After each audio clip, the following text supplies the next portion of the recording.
All right, let's jump into this, shall we? Today, we're going to unpack mafia democracy. Ooh, sounds intense. It is, kind of. Yeah. We got excerpts from a book by, Michael Franzese. Okay. He's a former mobster. Really? Yeah, and get this, he argues that the American government, like today, operates a lot like the mafia did back when he was, a made man. Wow. That's a bold claim. I mean, how does he even... I know, right? You're probably thinking, is this guy for real? Yeah, kind of. But trust me, he makes some really compelling points. Okay, I'm intrigued. Especially about, lobbying and campaign finance, even how some politicians get rich. It's a lot. So we've got our expert here to help us understand all the ins and outs of this whole thing, ready to dive in. Absolutely. This is a topic that's, always relevant, maybe even more so now than ever before. Okay, so to really get where Franzese is coming from, we need to, rewind a bit. Go back in time. Yeah, exactly. He paints this picture of the mafia back in its heyday, controlling unions, construction, even the garbage business. Wow. The whole works. And this guy was a capo in the Colombo crime family. So he was high up. Oh, yeah. He knows this world inside and out. Okay, so that's important then, right? Because he's using that experience to say that politics today is similar. Exactly. That's his whole argument. He's saying those tactics that the mafia used to get power and then, keep it, those are mirrored in how politics works today. It's all about control, influence, and, profit, no matter the cost. That's pretty chilling when you think about it. Right. And there's this one detail in the book that really stuck with me. He talks about how the mafia used to, skim money. Skim? Yeah, off every cubic foot of concrete poured in Manhattan. Right. Imagine the scale of that. Oh, wow. Yeah, that's insane. The amount of concrete used in a place like Manhattan. Right. Just mind-blowing. And it makes you think, right, about how, regulations and all that lobbying stuff can inflate costs. Maybe not with concrete, but... in other ways. Right. And then it comes down to who's benefiting and who's ultimately paying the price. Totally. And speaking of lobbying, Franzese draws a direct line between the mafia's, what do they call it, protection money. Oh, yeah. And what lobbyists do today. He says instead of using muscle, now it's all about money and favors. It's almost legal extortion. Okay, so he's not saying all lobbying is bad. Right. No, exactly. But he is highlighting how these big corporations, they use lobbying to get an advantage. Yeah. And often it's at the expense of, small businesses and us regular consumers. Right, the little guy. He calls it rent seeking. He's basically trying to make a profit without actually creating anything new or competing fairly. Ah, I see. He gives this example about car dealerships. Okay. They lobby to block Tesla from selling cars directly to customers. So it hurts Tesla, obviously, but it also limits choices for people who want to buy those cars. That's a good point. Makes you wonder how often this actually happens. Right. Are the regulations in place to actually protect people, or are they sometimes just being used to benefit, the people who are already on top? It's something to think about, just in your everyday life. Now, this is where things get, really interesting. Franzese actually claims that politicians are, they're starting to act more and more like mobsters. Oh, come on. I know. But he says they're using insider information and those connections with lobbyists to make themselves rich. What do you, is he going too far here? Well, it's certainly a provocative statement, but he does have some examples, like that congressman, what was his name? Backus. Yeah. And his stock trades during the financial crisis. The timing was, suspicious. Yeah. And let's not forget about Senator Burr. He dumped all his stock right after that confidential COVID briefing. Right. These might be extreme cases, but it makes you wonder, who are these people really serving? The public or their own wallets? Yeah. That's the big question, isn't it? Are they actually looking out for, the best interests of the people, or are they just worried about their own power and getting rich? And Franzese also sees the mafia's fingerprints all over how we as a country fund elections. Interesting. He says the crazy amount of money you need to run for office, it just creates a system that's, it's ripe for corruption. Well, he's got a point there. Look at the rise of super PACs and all that, dark money that's just flooding into elections these days. It's insane. These groups can spend millions, and we don't even know who's donating. It's not very one person, one vote, is it? Not really. He even quotes Machiavelli saying, "It is necessary for a prince wishing to hold his own to know how to do wrong." Kind of makes you think about, how our politicians see themselves, doesn't it? Yeah, a little bit. The core issue for Franzese is transparency. When you've got all this unlimited money flowing into elections and nobody's really keeping track, well, it just undermines trust in the whole system, right? For sure. I mean, if you can't see where the money's coming from and who's influencing who, how can you trust the process? Right. And his final point on this is about how the government controls information. Oh, that's a whole other I know. can of worms. He calls it propaganda. He's basically saying it's all about shaping, public perception to support the people in power. I mean, think about it. How many times have we seen, politicians giving these carefully crafted answers instead of just answering a question directly? All the time. Right. Or what about how government agencies use social media now? Oh, yeah. It's like, are they just trying to, push an agenda? It's definitely something to be aware of. Remember that whole debate about masks at the beginning of the pandemic? Oh, yeah. All those conflicting messages from officials just created a ton of confusion and mistrust. Yeah. It's a perfect example of how trying to control the narrative can backfire. Absolutely. The key takeaway here, I think, is to be, a little skeptical, especially when it comes to information from those in power. Do your own research, come to your own conclusions. Don't just blindly accept what you're told. Right. Now, I know this is a lot to process, but stick with us. There's so much more to uncover in Franzese's Mafia democracy. So, diving deeper into this whole comparison, Franzese argues that both systems, the mafia and the government, they really thrive on these similar ideas, hierarchies, loyalty, rewards, and punishments.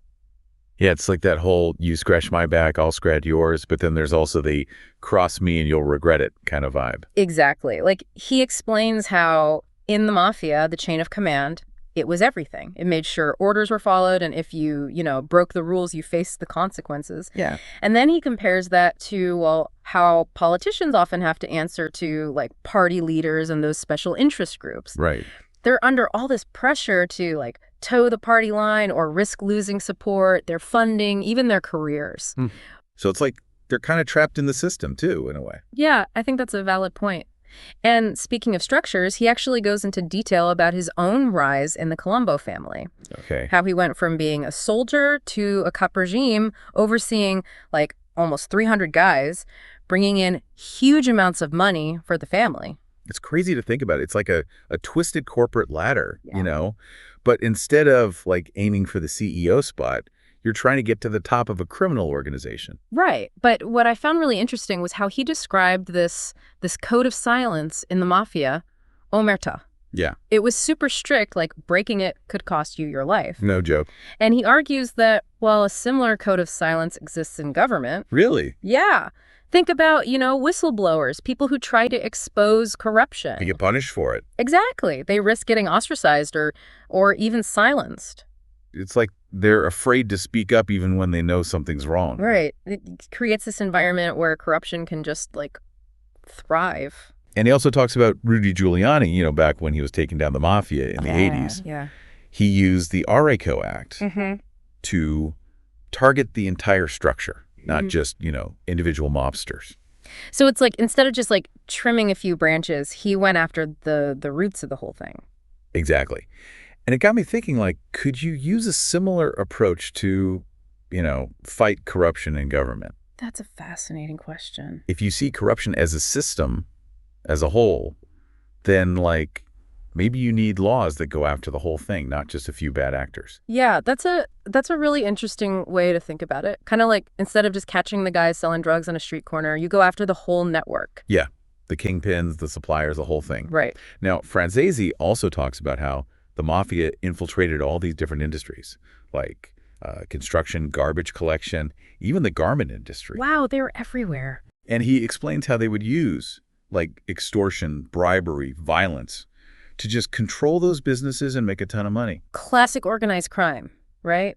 They use fear and intimidation to, like, get a monopoly and then extract all the wealth. And this is where he brings it back to that rent-seeking idea. He argues that just like the mafia used their power to get a cut of the profits from those legitimate businesses, there are interest groups today that use, like, lobbying and campaign contributions to get favors from the government. So instead of actually contributing something valuable, they're just manipulating the system to, well, take a cut. Exactly. He even tells this crazy story about his involvement in this gas tax scam back in the 80s. A gas tax scam. Yeah, he and his crew figured out a way to, like, defraud the government out of millions of dollars in taxes. Seriously. By using, like, loopholes in the system. I guess that's the thing with all these, complex government regulations, right? If you know how to play the game, you can manipulate them. And then who pays the price? The average taxpayer. Right. It's like, imagine building a house, but you're using cheap materials and the foundation is weak. It might look fine from the outside, but eventually the whole thing is going to fall apart. Oh, yeah, that's a good analogy. So Franzese's personal story takes this turn, right? He gets arrested in 1985, convicted on racketeering charges, gets sentenced to 10 years in prison, and has to pay a huge fine.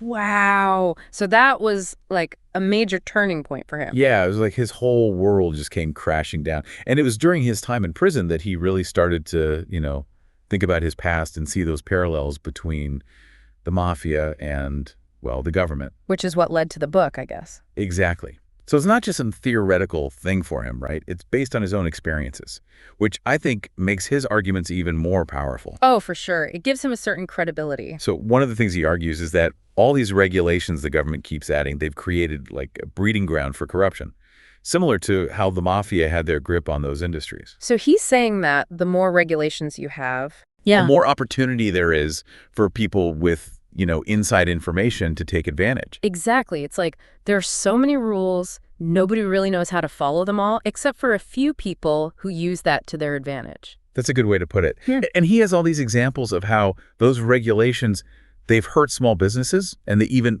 prevent innovation. He even compares it to those protection rackets, where businesses had to pay up to the mafia or face the consequences. Oh, wow. He's saying it's kind of similar with the government. Like they're shaking down businesses with regulations and the big companies can afford to, pay up. But the smaller ones get crushed. Exactly. It's a harsh comparison, but I get what he's saying. So let's talk about this invisible empire of special interests that Franzese believes is controlling our government. Okay. He argues that lobbyists have become way too powerful. Like, they're pulling strings behind the scenes, shaping policies that benefit them, even if it hurts the public. Right. This is like the core of his argument, isn't it? That the line between, legitimate lobbying and straight-up corruption, it's almost impossible to see anymore.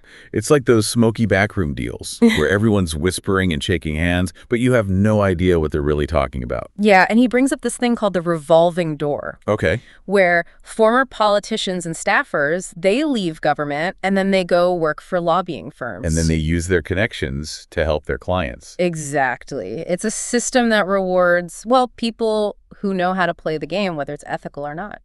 Franzese even points out how lobbying has evolved over time, right? From something informal where people would just voice their concerns to this massive industry. Yeah. And he says that the more the government regulates things, the more lobbyists there are.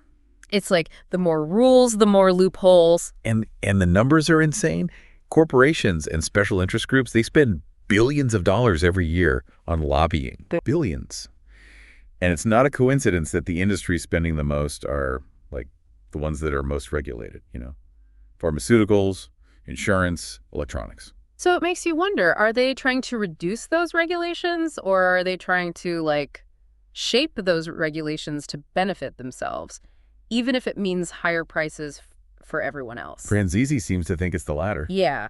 He argues that they use their influence to get government contracts, subsidies, tax breaks, all for their clients. It's all about getting money out of the system. Yeah, right? yeah. Just in a more sophisticated way. And he doesn't hold back on the examples either. He talks about how lobbying leads to higher prices for consumers, fewer choices, even stifles innovation. Yeah, he mentioned that whole thing with the car dealerships trying to block Tesla. Right. And then there's Big Pharma. They've been successful at preventing, Medicare from negotiating drug prices. So we all end up paying more. Right. These are things that affect us every day. It shows how all this lobbying, all this stuff happening behind closed doors, it can have a real impact on our lives. It's we're all paying the price for this, shady system. Now, speaking of shady, Franzese also talks about this whole thing with campaign finance laws and how lobbyists use those loopholes to funnel money to politicians. Okay. And a lot of times they hide where those funds are really coming from. He calls it dark money. Dark money. Yeah. And he sees it as like a huge threat to transparency and accountability in the government. Right, because if you don't know where the money is coming from, You don't know who's really calling the shots. it's like a secret slush fund that's being used to influence elections, but nobody knows who's controlling it. And he points to like the rise of super PACs and all these other groups that can raise and spend like unlimited amounts of money without telling anyone who their donors are. It's like a puppet show. You can see the puppets moving, but you have no idea who's pulling the strings. Exactly. And Franzese is basically saying that because of this lack of transparency, it's hard to trust who's really influencing our elections and who's actually benefiting. So he's saying our system is rigged. That's what he believes. Well, that's not very encouraging. But he doesn't just leave us with that, sense of doom. He also has some ideas for how we can fix things and make our system better, more responsive to, the people. Oh, that's good. What does he suggest? Well, he calls for, stricter campaign finance laws, public financing of elections, even term limits for elected officials, things like that. So he's trying to find ways to reduce the influence of money in politics and give, regular citizens more of a voice. Exactly. It's a tall order, but it's a fight worth having. Now, he also focuses on another thing, and it's about how some politicians seem to use their position to get rich while they're in office. Oh, that's a touchy subject. It is, but I think it's important to talk about, we trust these people to do what's best for the public. But what happens when their own personal interests, like conflict with the public good? That's a good question. Does he have any, specific examples? Oh, yeah. He points to several high-profile cases of politicians who he believes have been involved in some pretty questionable stuff, like insider trading, shady deals, using their positions to make themselves rich. It's like they're treating their office like a personal ATM. Right. Taking advantage of the system. He's not saying that every politician is corrupt, but he's pointing out a pattern that, it's pretty concerning. Yeah, I can see that. Like he brings up Congressman Spencer Baucus, who was accused of, using inside information to profit from stock trades during the financial crisis. Oh, right. I remember that. And then there's Senator Richard Burr, who sold off a bunch of his stocks right after getting that confidential briefing on the COVID-19 pandemic. Right. Those cases definitely raise some red flags. Yeah. And Franzese's arguing that, this behavior shows that our system is broken. We need to find ways to restore some integrity to the government.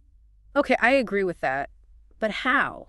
Well, he goes on to talk about how some politicians, even after they leave office, they use their connections to get, high-paying jobs or other perks. Right. The revolving door thing again. They see public service as this, stepping stone to getting rich. And that creates all sorts of conflicts of interest, right? He also brings up how some politicians funnel campaign money or even other funds to, family members. Oh, wow. Often through, shell companies or other, questionable methods. That sounds like money laundering. He thinks so, too. He says it's a way to enrich themselves and their friends at the expense of, the taxpayers. It's like they're treating public money as their own personal piggy bank. Franzese's conclusion from all this is that the more money there is in politics, the more corruption there will be. It's kind of like a addiction. Yeah. The more they get, the more they want. He's basically saying we need to find ways to reduce the influence of money in politics. Which is easier said than done. Right. But I think it starts with, changing the culture of politics, making sure that, integrity and serving the public good are valued more than personal gain. Yeah. Okay, let's shift gears a bit.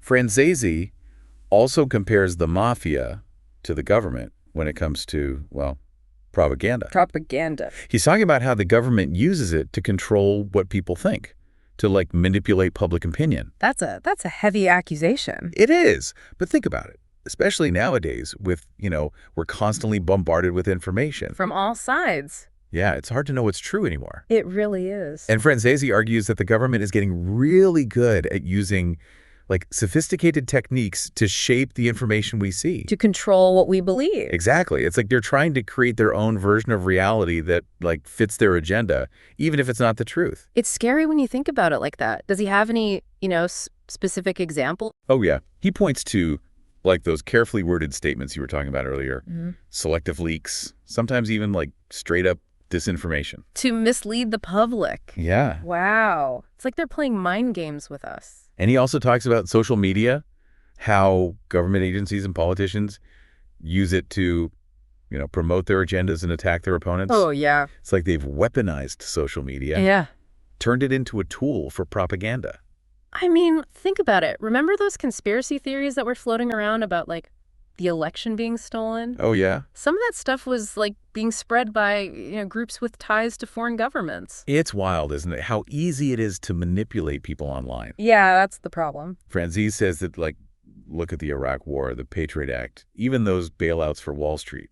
He says the government used propaganda to justify those actions, Okay. even if it wasn't the public's best interest. It's like they're rewriting history to fit their own narrative. Exactly. Yeah. And then there's Jonathan Gruber. Who's that? He was like this MIT economist who helped create Obamacare. Okay. He admitted later that the Obama administration, like, intentionally misled people about the true cost of the law. Seriously? Yeah, to get it passed. That's pretty messed up. People were not happy about it, and it, like, proved what a lot of people suspected, that Yeah. the government wasn't being honest. Right, yeah. Franzese also points to, like, fake news reports, staged events, all sorts of things to sway public opinion. And he says it's getting harder and harder to spot these techniques. So how are we supposed to know what to believe? That's the thing. He says we need to be more aware of how we're being manipulated. Like, develop better critical thinking skills. Exactly. Don't just accept what you're told, Question everything. especially if it's coming from someone in power. Good advice. Okay, let's talk about something that I think everyone can relate to: wasteful spending and corruption in the government. Oh, yeah. Everyone loves to complain about that. Well, Franzese has some unique insights on this topic. How? Remember, he was involved in defrauding the government himself. Oh, right. But he says that what he did is nothing compared to the amount of waste and corruption that's happening now Really? at all levels of government. Wow. He basically says that taxpayers are getting ripped off By the system. by the system. And he's not talking about a few bad apples. He's talking about, like, a systemic problem.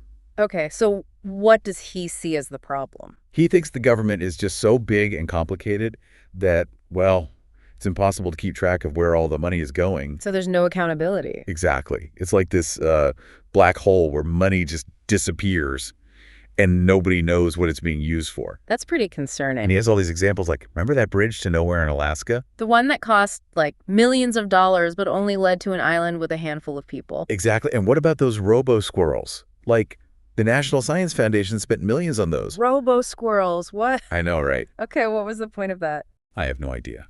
But it's a perfect example of how out of touch the government can be. Wow. They spend money on all this stuff that doesn't benefit anyone. Yeah, I see what you mean. Franzese thinks it's because politicians are more worried about pleasing special interests and, like, getting reelected than actually being responsible with our tax dollars. So the incentives are all wrong. Exactly. He points to earmarks, those additions they stick onto spending bills. Yeah. Often it's to fund, like, pet projects back in a politician's home district.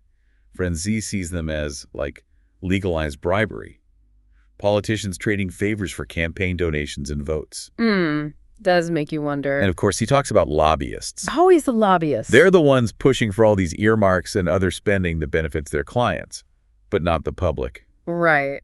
So then he goes after the Pentagon. Oh, yeah. Because that's where a huge chunk of our money goes. More than half of all discretionary federal spending goes to the Pentagon. And he sees that as a major problem. Oh, yeah. He calls it like a protection racket, where those defense contractors, they basically hold the government hostage. Hostage. Yeah, like they threaten to cut jobs, hurt the economy if they don't get more money for their weapons systems. And the government just gives in? A lot of times, yeah. Like, the Pentagon hasn't passed an audit, ever. Seriously. Nobody really knows where trillions of dollars have gone. That's insane. And then there's, the revolving door again. Former military officials, government people, they go work for these defense contractors and use their connections to get sweet deals. So it's all connected. Franzese's point is that we need way more transparency and accountability when it comes to government spending. Okay, so what does he suggest we do about it? Well, he throws out a few ideas, like a balanced budget amendment, term limits for Congress, even stricter campaign finance laws. Those are some pretty big changes. Yeah, he thinks we need to, like, fundamentally change how we view the government.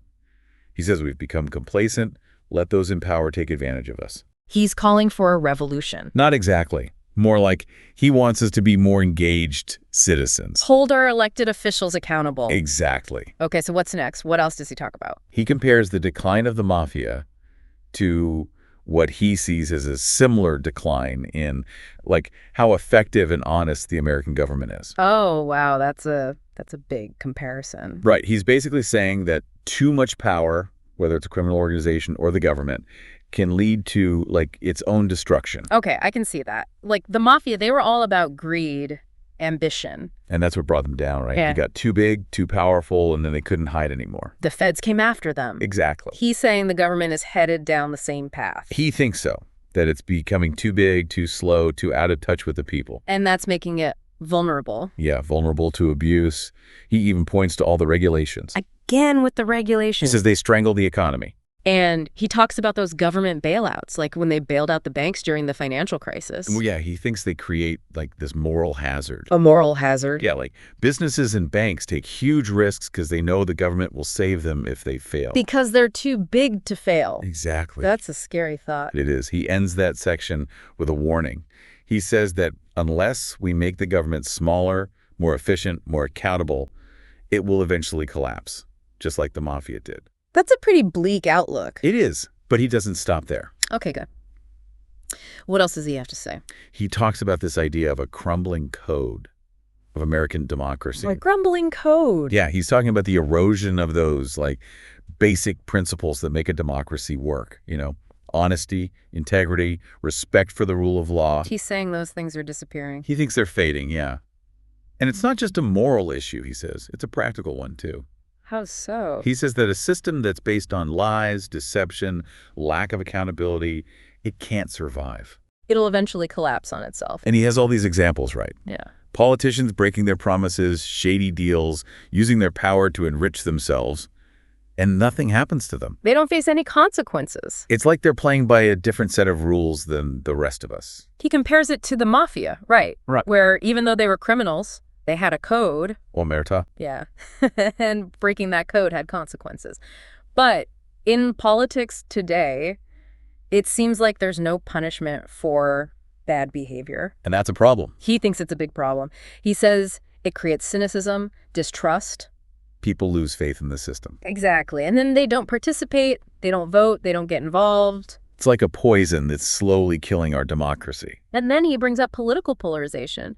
How the two parties are so divided, it's hard to get anything done. Right. It's like we're two ships passing in the night, going in opposite directions. And he blames the media. Partly.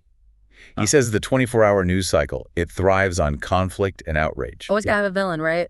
And then social media makes it worse because it creates these, like, echo chambers where people only see information that agrees with them. It's like we're all living in our own little bubbles. Right. And we never have to listen to the other side. So he's saying that this polarization makes it even harder to solve those problems that are, like, eating away at our democracy. Because nobody wants to compromise. Exactly. So he ends that section by calling for, like, a return to civility, Okay. a focus on those principles that made our democracy strong in the first place. Honesty, integrity. Yeah, and respect for the rule of law. He thinks we need to find a way to, like, bridge the gap between the two sides and work together again. To remember what we have in common. Now, in the last part of his book, Franzese talks about solutions, like what we can actually do to fix these problems. That's what I want to know. What does he suggest? Does he have any concrete ideas? He does. And what's interesting is that he doesn't, like, offer these simplistic answers. He's not saying we need to, like, overthrow the government or anything. Icon. He's suggesting practical reforms that could make the government more accountable and, you know, honest. So it's more about, like, fixing what's broken than starting over. Exactly. And one of his big things is limiting the influence of money in politics. Of course. He says we got to find ways to reduce the power of those special interests. Give regular people more of a voice. Yeah. Like, he suggests things like stricter campaign finance laws, public financing of elections, even term limits. To prevent politicians from staying in office too long. Right. And he also talks about transparency. Like being able to see how the government spends our money. Exactly. He thinks that would help make the system more accountable. That makes sense. And what about the size of the government? Oh, yeah. He's all about shrinking it. He thinks the federal government has gotten way too big, too bureaucratic. Too much red tape? Yeah. He says a smaller government would be more efficient, more accountable, and more responsive to, like, what the people actually need. That's a pretty common sentiment, I think. It is. And he's not saying we should get rid of the government altogether. He believes in a strong government, one that takes care of, things like national defense and law enforcement and protects people's rights. Okay, so what's the solution? Well, he suggests cutting wasteful programs, reducing the number of agencies, simplifying the tax code. Make it easier to understand. Right. He even thinks we should give more power back to the state and local communities. So it's about finding the right balance. Exactly. Between government power and individual freedom. And, he emphasizes the need for personal responsibility, too. What does he mean by that? He says we can't just complain about the government. We got to get involved, hold our leaders accountable. So vote, contact our representatives. Yeah, stay informed about what's going on. He wants us to reclaim our role as citizens and actually participate in our democracy. That's a great message. It is. And he even suggests a few more things like that balanced budget amendment, term limits, and stricter ethics rules for politicians. To keep them honest. Speaker. To keep them honest, right. He believes that our leaders should be held to a higher standard, that they should be accountable for their actions. Absolutely. And Franzese's final message, it's a call to action.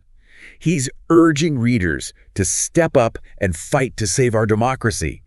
He thinks we're at a crossroads and we have a choice to make. Do we continue down this path of, corruption and decline, or do we fight to get back to those principles that made America great? It's a powerful message. It's a little overwhelming, though, isn't it? I mean, the book paints a pretty bleak picture of the state of our government. It does. And it's easy to, feel overwhelmed by all these problems. Yeah. But I think his point is that he's not trying to make us feel hopeless. He's trying to get us to do something. To take action. Exactly. He believes that our democracy is worth saving. And that it's up to us to save it. Right.